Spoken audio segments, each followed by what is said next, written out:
अस्सलाम वालेकुम, आप देख रहे हैं 27 न्यूज HD और मैं हूं आपकी होस्ट सादिया बतौल। नजर डालते हैं आज की अहम तरीन खबरों पर।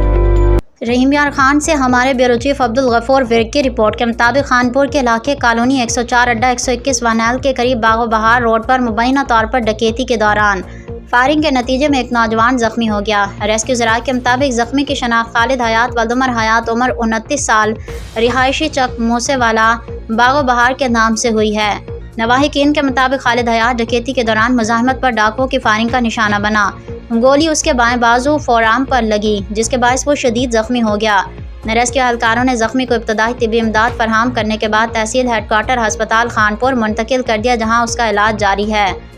पुलिस ने वाक़े की इत्तला मिलने पर चारवकवा पर पहुंचकर शवाहिद इकट्ठे कर लिए हैं, जबकि वाक़े की तहकीकात शुरू कर दी गई हैं। लवाहिकीन ने मुल्ज़मान की फौरी गिरफ्तारी और सख्त कानूनी कार्रवाई की जाए।